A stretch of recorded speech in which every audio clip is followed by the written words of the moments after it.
본문 1, 2절에 어떤 사람들이 유대로부터 내려와서 형제들을 가르치되 너희가 모세의 법대로 할례를 받지 아니하면 능히 구원을 받지 못하리라 하니 바울 및 바나바와 그들 사이에 적지 아니한 다툼과 변론이 일어난지라. 형제들이 이 문제에 대하여 바울과 바나바와 및 그 중에 몇 사람을 예루살렘에 있는 사도와 장로들에게 보내기로 작정하니라 했습니다. 바울과 바나바가 1차 선교 여행을 마치고 안디옥으로 돌아왔을 때 복음에서 벗어난 진리를 전하는 이들과의 갈등으로 인하여 처음으로 예루살렘에서 열린 교회 총회입니다. 이 회의를 예루살렘 공의회라고 부릅니다. 바울과 바나바의 제1차 선교 여행은 순탄하지 않았습니다. 이들이 루스드라에서는 제우스와 헤르메스 신이 강림했다면서 환호를 받았으나 상황이 돌변하여 거기서 돌에 맞아 죽을 뻔한 고비를 겪기도 했습니다. 그러나 그들은 조금도 좌절하지 않고 1차 선교 여행을 마치고 안디옥으로 돌아왔습니다. 그런데 돌아온 이후에 한 가지 문제가 생겼습니다. 그것은 바울과 바나바의 1차 선교에서 그리스도의 복음을 전하는 방법이 유대교 율법에 어긋난다는 것입니다. 유대인으로 구성된 예루살렘 교회에서는 이방인도 유대인처럼 할례를 받아야 구원을 받는다는 주장이 대세를 이루고 있었습니다. 그런데 그런 시각에서 볼 때 이방인에게 할례를 받으라 말하지 않는 바울과 바나바의 선교 방법에 문제가 있다고 이의를 제기한 것입니다. 이 일로 예루살렘 교회 출신 교사와 바울과 바나바 사이에 적지 않은 다툼과 변론이 일어났다고 했습니다. 그런데 바울과 바나바가 1차 선교 여행 당시 이방인의 할례를 의도적으로 반대한 일은 없었습니다. 그러나 예루살렘 교회의 유대교 출신의 교인들이 안디옥 교회에 방문하여 바울과 바나바의 가르침에 대해 항의를 하게 됩니다. 그러니까 바울과 바나바는 이방인들에게 할례를 받지 않아도 구원받는다고 가르침으로 반율법 반할례자라면서 예루살렘 교회에 고발한 것입니다. 그래서 바울과 바나바는 이방인들이 예수 믿고 구원받으면 과연 할례를 받고 율법을 지켜야 되는 것인지 하는 문제로 예루살렘 공의회 참여차 예루살렘으로 올라가게 됩니다. 이것이 교회 역사상 처음 열린 사도회의가 됩니다. 때는 주후 49년 말이나 50년 초 정도 되었습니다. 그래서 사도행전 15장은 교회사에서 예루살렘 공의회 또는 사도회의라고 일컫는 사건을 다루고 있습니다. 본장은 신학적으로 아주 중요한 전환점을 이루는 장으로서 최초의 기독교 종교회의이며 이방인 선교 사역에 커다란 영향을 미칠 중대한 결정이 있었던 회의였습니다. 예루살렘 공의회의 중요한 의미는 크게 두 가지입니다. 첫째, 구원에 관하여 구원은 유대인이든 이방인이든 차별이 없이 은혜로 받는 것이라는 사실을 알려주게 됩니다. 둘째는 이방인 선교의 커다란 장애물인 율법주의를 제거했다는 것입니다. 복음이 모든 만민에게 전파되기 위하여 할례로 대표되는 율법의 준수 문제를 대외적으로 정리하게 된 것입니다. 원래 유대인 출신으로 이루어진 초기의 예루살렘 교회 교인들은 아직도 이스라엘 선민 사상과 할례 등으로 대표되는 율법에서 자유롭지 못한 상태였습니다. 그런데 바울과 바나바가 본격적으로 이방인 선교에 앞장서면서부터 율법의 준수나 할례를 행하는 것이 구원의 필수 조건이 되는 것이냐 하는 문제가 논란이 되었던 것입니다. 예루살렘 교회에서 온 자들이 안디옥 교회에 방문해서 할례나 율법 준수에 관한 문제를 이방인 성도들에게 강조하게 되자 바울과 바나바의 가르침과 다르기 때문에 이 문제로 적지 아니한 다툼과 변론이 일어났던 것입니다. 그래서 안디옥 교회에서는 예루살렘 교회의 사도들에게 복음의 본질과 교회의 통일성을 위하여 자문을 구하게 된 것입니다. 이것이 예루살렘 공의회가 개최된 배경입니다. 이 예루살렘 공의회를 통하여 이방인 성도들에게 4가지의 최소한의 의무 규정만을 당부하게 됩니다. 우상에게 바쳐진 제물을 먹는 것을 삼가하고 음행을 피하고 목매어 죽인 동물을 먹지 말고 피를 먹지 않도록 하는 규정을 결정하게 되었습니다.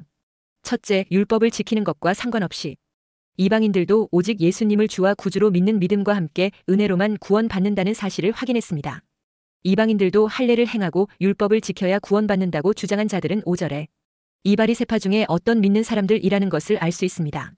이들은 유대교의 전통에 대하여 커다란 자긍심을 가진 사람들로서 이방인 교인들도 역시 할례를 받아 모세의 율법을 준수해야만 구원을 받을 수 있다고 여기고 있었던 것입니다. 이런 확신을 가진 예루살렘 교회 교인들이 바울이 전도하여 세운 갈라디아 교회까지 찾아와서 할례와 율법을 지켜야 한다는 것을 이방인 성도들에게 주장했던 것입니다. 그래서 이에 대해 바울이 편지를 보내 바로 잡게 됩니다. 갈라디아서 3장 1절에 어리석도다 갈라디아 사람들아. 예수 그리스도께서 십자가에 못 박히신 것이 너희 눈앞에 밝히 보이거늘 누가 너희를 꾀더냐 했습니다. 예루살렘 공의회는 이 문제를 놓고 오랜 시간 동안 토론한 끝에 베드로가 일어나 말했습니다. 그것은 본문 5절에서 11절에 나옵니다.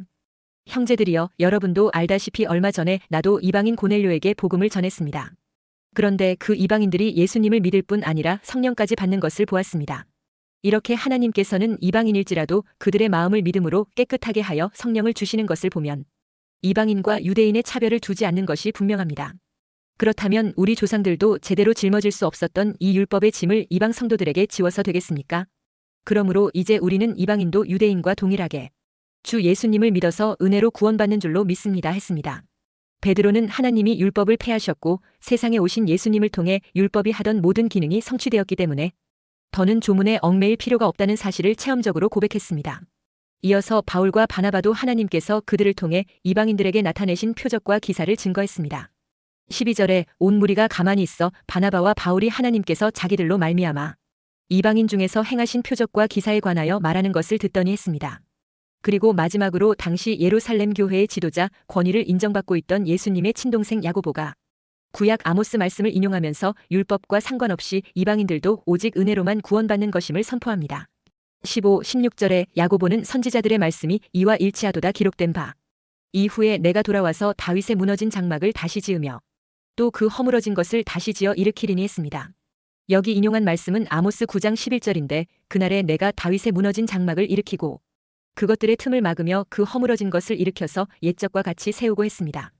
이것은 하나님께서 무너진 다윗 왕조를 다시 회복시키실 것인데 그 통치 속에 이방인들까지 포함된 하나님의 백성 공동체를 세우실 것을 예언한 말씀입니다. 그런데 이 예언이 예수님을 통해 성취되었다는 것입니다. 그러므로 이제 이방인들도 예수님의 복음 안에서 구원받을 수 있는 근거가 된다는 것입니다. 그러면서 이 회의의 결론으로 19, 20절에 그러므로 내 의견에는 이방인 중에서 하나님께로 돌아오는 자들을 괴롭게 하지 말고 다만 우상의 더러운 것과 음행과 목매어 죽인 것과 피를 멀리하라고 편지하는 것이 옳으니 했습니다. 이 예루살렘 회의 결과로 유대인들의 유대주의적인 좁은 시각을 벗어나게 되었습니다. 예루살렘 의회를 시작하게 된 표면적인 이유는 할례와 구원의 문제였습니다. 그러나 그 이면에는 유대주의적인 우선권이 감추어져 있었습니다. 이방인들이 예수님을 믿고 교회에 들어오고 유대인들보다 더 숫자가 많아졌습니다. 그러자 이런 상황을 유대인들이 보고 유대인 주도의 교회가 되지 못하는 것을 못마땅하게 여기기 시작했습니다.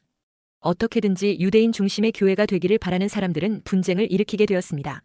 유대인들에게 우선권이 있다는 것을 강하게 드러내기 위해 이방인도 유대인처럼 율법을 지키고 할례를 받아야 구원받는다는 주장을 하게 된 것입니다. 그러므로 이 문제는 작은 문제처럼 보이지만 예수 그리스도로 시작된 교회가 유대주의적인 좁은 기독교가 되느냐 아니면 유대를 초월하는 전 인류의 기독교가 되느냐 하는 중요한 분수령이 되는 문제였습니다. 만약 유대주의자들의 주장이 정당하다고 받아들여지게 된다면 이방인 선교의 전초기지 역할을 하던 안디옥 교회는 여지없이 무너지고 바울과 바나바의 1차 전도 여행의 모든 결과도 허무하게 돌아가고 말 것입니다. 뿐만 아니라 모든 이방인 성도들은 율법 준수와 할례라는 유대교의 무거운 멍에를 메고 살아가려고 하지 않을 것입니다.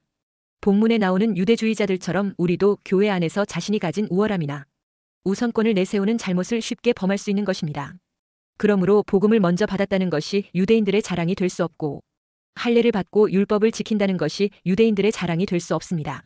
바리새인들 같이 율법적으로 우월한 자기 자랑을 일삼는 것은 하나님의 은혜보다 자신의 공로를 더 크게 부각시키고자 하는 교만입니다. 교회 안에서는 하나님의 은혜만 높이고 자신의 어떤 인간적인 유익과 자랑은 감추어야 하는 것입니다. 이처럼 예루살렘 회의는 유대주의적인 좁은 시각을 제거하고 하나님의 은혜를 나타내게 된 회의가 되었습니다.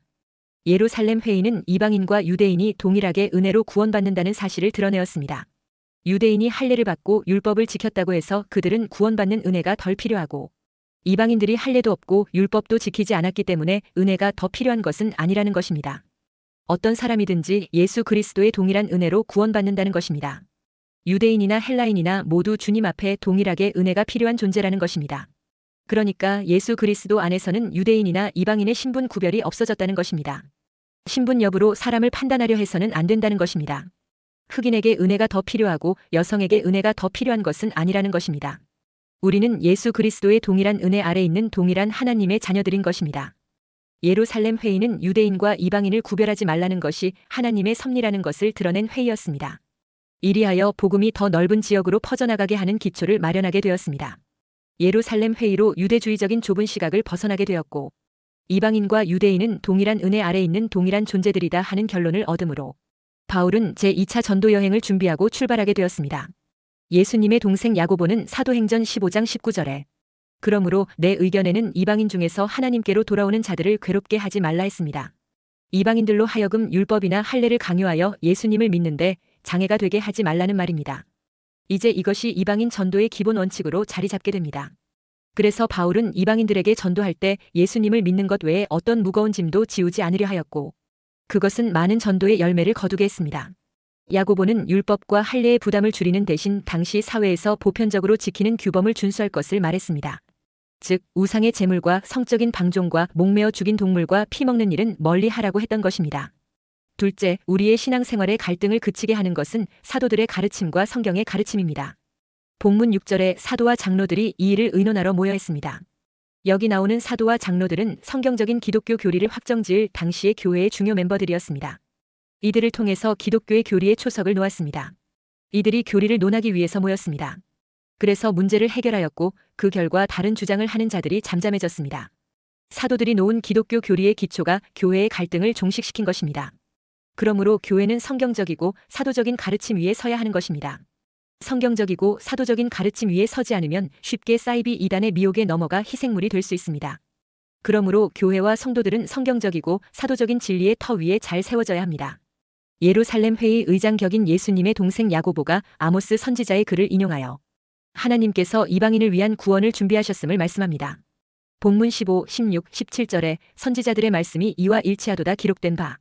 이후에 내가 돌아와서 다윗의 무너진 장막을 다시 지으며 또 그 허물어진 것을 다시 지어 일으키리니 이는 그 남은 사람들과 내 이름으로 일컬음을 받는 모든 이방인들로 주를 찾게 하려 함이라 하셨으니 했습니다. 여기 다시 일으키시는 다윗의 장막은 유대인도 이방인도 함께 구원을 받는 메시아이신 예수 그리스도를 통한 복음의 새 시대를 말씀한 것입니다. 이처럼 성경을 깊이 알면 갈등이 그치게 됩니다. 성경은 감추어진 보배와 같아서 무궁무진한 진리가 숨겨 있습니다. 표면으로 나온 진리도 많지만 동시에 감추어진 진리도 많습니다. 그러므로 성령의 도우심을 구하면서 읽고 또 읽으며 묵상해야 합니다.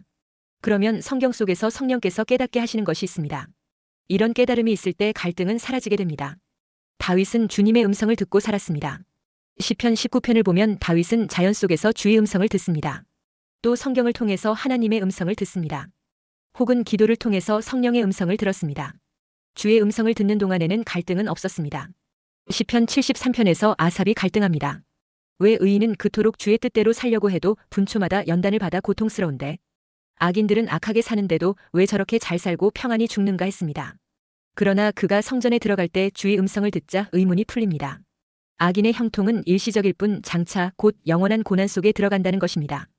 그들의 발은 미끄러워 지옥에 빠지면 다시는 올라올 수 없다는 것입니다. 이처럼 말씀과 기도를 통해서 늘 주의 음성을 들어야 합니다. 그러면 의문과 갈등은 그치게 될 것입니다. 예수님의 동생 야고보는 이 예루살렘 회의를 정리하면서 중재안을 제시합니다. 20절에 다만 우상의 더러운 것과 음행과 목매어 죽인 것과 피를 멀리하라고 편지하는 것이 옳으니 했습니다. 우상으로 더러워진 음식과 음행과 목매어 죽인 짐승의 고기와 피를 멀리하자고 편지하자는 중재안을 내놓습니다. 야고보가 금하도록 권고한 것은 4가지를 지켜야 구원을 얻는다는 원칙이 아닙니다. 오랫동안 율법에 익숙하게 살아왔던 유대인들을 배려하는 차원에서 4가지는 지키도록 권고하자는 것입니다. 우상에게 바쳐진 음식에 대해서는 바울이 고린도전서에서 나는 자유하다. 먹을 수 있다고 선포했습니다. 바울의 원칙은 자유지만 만일 내가 우상에게 바쳐진 고기를 먹음으로써 시험에 드는 믿음이 연약한 자가 있다면 나는 먹지 않겠다고 했습니다. 원칙은 자유입니다. 그러나 그것으로 인해 믿음이 연약한 자가 시험에 들지 않도록 그를 사랑하는 마음으로 먹지 않겠다는 것입니다. 관계를 고려한 배려입니다. 바로 이것이 예루살렘 공의회에서 야고보가 제시했던 안과 통하는 결정입니다. 반드시 지켜야 할 것은 지키면서 동시에 배려할 수 있는 것들은 배려한 것입니다. 그래서 바울의 사역이 원칙 없는 것처럼 보이는 경우들이 있습니다. 디모데와 디도에게도 어떤 때는 할례를 하지 말라고 했다가 어떤 때는 할례를 하라고 합니다. 그렇게 하는 이유는 할례가 조건이기 때문이 아닙니다. 할례를 받지 않는 사람을 상대조차 하지 않는 사람들을 상대하기 위해서 걸림돌을 제거하고 그들과 관계를 형성하기 위해서 복음을 전하기 위해서 할례를 하라고 한 것입니다. 복음을 전하기 위한 하나의 접촉점으로 누군가에게는 할례를 행하라고 하고 그것이 구원의 조건이라고 생각하는 사람들의 틈에 들어갈 때는 할례를 하지 말라고 합니다. 관계 때문에 원칙을 무너뜨리는 경우가 있고 원칙 때문에 관계를 무너뜨리는 때도 있습니다. 원칙과 관계가 충돌되는 것처럼 보이지만 그런 결정에 이르게 되는 데는 2가지 이유가 있습니다. 첫째, 복음이 전해짐으로 구원을 얻는 사람들에게 초점을 두었기 때문입니다. 하나님이 영혼을 구원하시는데 교회가 방해물이 되어서는 안 된다는 의견에 일치했기 때문입니다. 그러므로 자기를 중심으로 생각하면 절대로 합의가 이루어지지 않습니다. 예수님을 믿게 될 사람들에게 방해물이 되기 때문입니다. 둘째, 전통과 정통을 구별했기 때문입니다. 전통은 오랜 시간이 흐름으로써 고착된 것입니다. 전통은 변화될 수 있습니다. 모든 전통이 옳은 것이 아니기 때문입니다. 그러나 정통은 아무리 오랜 시간이 흘러도 변하지 말아야 합니다. 그래서 이런 말이 만들어질 수 있습니다. 정통이 전통을 새롭게 하지 않으면 전통이 정통을 변질시킵니다. 교회의 오랜 습관이 복음에 합당하지 않음에도 불구하고 전통이라는 이유로 옳다고 여겨지는 경우가 있습니다. 그러나 모든 전통이 옳은 것은 아닙니다. 단지 익숙해질 뿐입니다. 전통이 정통에 합당하다면 계속 지켜야 합니다. 그러나 그렇지 않다면 얼마든지 바꿀 수 있어야 합니다. 모세의 율법은 유대인들에게는 절대적인 전통이었습니다. 그런데 예수 그리스도를 통해 그들의 전통은 버릴 수 있게 되었는데 버리지를 않은 것입니다. 그래서 그 전통이 그들이 예수님을 믿는데 장애가 된 것입니다. 예수 그리스도의 복음의 진리라는 정통성을 지키기 위해서는 익숙한 전통을 바꿀 수 있는 용기가 필요합니다. 예루살렘 회의에서 바로 그 결정을 내린 것입니다. 그래서 매우 놀라운 결정이고 복음의 역사가 나타나는 결정입니다. 단지 오래된 전통에 대한 문제라면 얼마든지 바꿀 수 있습니다. 그러나 정통성이 있는 것이라면 바꿔서는 안 됩니다. 셋째, 율법의 행위가 아니라 오직 믿음으로 의롭다함을 받아 구원받는 것입니다. 갈라디아 5장 4절에 율법 안에서 의롭다함을 얻으려 하는 너희는 그리스도에게서 끊어지고 은혜에서 떨어진 자로다 했습니다. 율법을 통해 의롭다고 인정받으려는 것은 그리스도에게서 끊어지게 되는 것이라고 말하고 있습니다. 예수 그리스도의 복음은 율법의 짐을 벗게 하고 은혜의 힘을 얻게 해줍니다. 그래서 개신교를 탄생시킨 종교개혁의 3대 모토는 오직 성경, 오직 은혜, 오직 믿음입니다. 이것은 종교개혁 시대에 국한된 유물이 아니고 정통입니다. 중요한 원칙입니다. 오직 성경이라는 것은 교회의 어떤 결정보다 성경이 앞선다는 것입니다. 그리고 성경의 내용은 오직 은혜요, 오직 믿음으로 구원을 받는다는 것입니다. 이 진리를 교회가 제대로 붙잡았을 때 바로 서게 되었고 이 진리를 버리거나 오해했을 때 심각한 배교와 어둠에 빠지게 되었습니다. 그런 어둠에 빠진 결과가 중세교회였습니다. 안디옥 교회에서 이방인들이 믿음만이 아니라 율법도 지켜야 한다고 주장하는 사람들은 종교개혁 이전의 중세교회와 똑같은 상태에 있었다는 것을 알 수 있습니다. 바울은 갈라디아서 3장에서 믿음으로 의롭게 된 아브라함을 예로 들었습니다. 창세기 15장 6절에 아브람이 여호와를 믿으니 여호와께서 이를 그의 의로 여기시고 했습니다. 아브라함도 하나님의 약속을 믿음으로 의롭게 되었다고 했습니다. 아브라함은 하나님이 모세에게 율법을 주시기 훨씬 이전에 있었던 인물입니다. 그러니까 의롭게 되는 것은 하나님의 약속을 믿음으로써 되는 것이지 율법을 지킴으로써가 되는 것이 아니라는 것을 구약의 역사를 통해서도 입증이 된다는 것입니다. 이것을 사도 바울이 부각시키고 있습니다. 그러므로 유대인들에게 있어서 정통은 율법이 아니라 하나님의 약속이라는 것을 강조하고 있습니다. 성경은 하나님 앞에 온전히 의롭다함을 받을 수 있는 행위를 할 수 있는 사람은 없다고 말씀합니다. 왜냐하니까 만물보다 심히 부패한 것이 인간의 마음이기 때문이라고 했습니다. 그렇다면 어떻게 실제적인 의로움이 없어도 의인으로 인정받을 수 있습니까? 그것은 바로 전가라는 은혜로 되어진다고 했습니다. 믿음으로 의롭게 되는 것은 세 가지 전가가 있었기 때문이라는 것입니다. 첫째, 아담이 죄를 지었을 때 그 죄가 전가되어서 우리도 죄인이 되었습니다. 죄인인 상태에서는 우리 안에 그 어떤 의로움도 없고 스스로 의롭게 될 수도 없습니다. 둘째, 그리스도가 우리의 죄로 인해 죽임을 당하셨을 때 우리의 죄가 예수 그리스도에게 전가되었습니다. 구약의 모든 제사 제도는 제물을 바치는 자의 죄가 전가되었음을 상징하고 있습니다. 하나님이 구약의 율법으로 장차 오실 예수님을 통해 우리의 죄가 그분께 전가되는 날이 올 것을 예언하는 제사 제도였습니다. 셋째, 그리스도의 부활로 그리스도의 의로움이 죄인된 우리에게 전가되는 것입니다. 우리의 죄 때문에 죽으신 예수님이 부활하심으로 그분의 외로움을 우리에게 전가해 주셨습니다. 우리가 의롭게 되었다고 말할 수 있는 것은 선한 행실이나 공로나 의 때문이 아닙니다. 오직 그리스도의 죽음과 부활을 통해 그리스도의 의가 우리에게 덧입혀진 것입니다. 그리스도의 의를 우리에게 전가해 주셔서 우리가 선물로 받은 것입니다. 그러므로 은혜로 구원받은 성도는 모든 삶의 결정이 오직 은혜, 오직 믿음이어야 합니다. 그리고 교회 공동체의 중요 결정도 오직 은혜, 오직 믿음으로 향해 가야 합니다. 또한 율법의 짐을 지우지 말고 은혜의 힘을 얻는 길로 안내해야 합니다. 지금 우리가 받은 새 생명, 우리가 누리는 자연은 모두 하나님의 은혜로 주어진 것입니다. 하나님은 우리의 행함을 따라 우리를 대하지 않으시고 오직 그리스도의 행함을 따라 우리를 대하시는 분이십니다. 예루살렘 회의에서 이것을 명확하게 결정했습니다. 우리가 행함이 아니라 믿음으로 구원받지만 그렇다고 아무렇게나 행해도 된다는 것은 아닙니다. 그러므로 우리는 아브라함의 믿음을 배워야 합니다. 아브라함이 하나님을 믿음에 그것을 의로움으로 정하셨다 했습니다. 그러므로 믿음으로 말미암은 모든 이방인들이 아브라함과 함께 복을 받는다 했습니다. 그렇다면 아브라함의 믿음이 어떤 믿음이길래 의롭게 되고 복을 받는 것일까요? 믿음의 조상 아브라함의 믿음을 살펴보면 믿음으로 시작했지만 놀랍게도 순종의 삶을 살았습니다. 그러니까 행함만 있던 유대인에게 믿음이 필요했다면 믿음만 있는 이방인에게는 순종이 필요하다는 것입니다. 믿음이 순종인 행함과 함께 갈 때 마침내 하늘의 유업을 얻는 자가 되는 것입니다.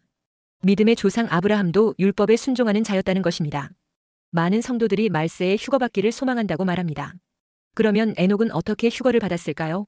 에녹은 율법학자로서 백성들에게 율법을 가르쳤던 자였다고 에녹서에 나옵니다. 그러므로 믿음으로 구원받는 신앙을 가진 자는 아브라함과 에녹처럼 말씀에 순종하여 항상 성결하고 구별된 믿음의 사람으로 살기를 몸부림치는 자들인 것입니다. 그러므로 믿음과 순종이 있는 신앙이 되시기를 축원합니다.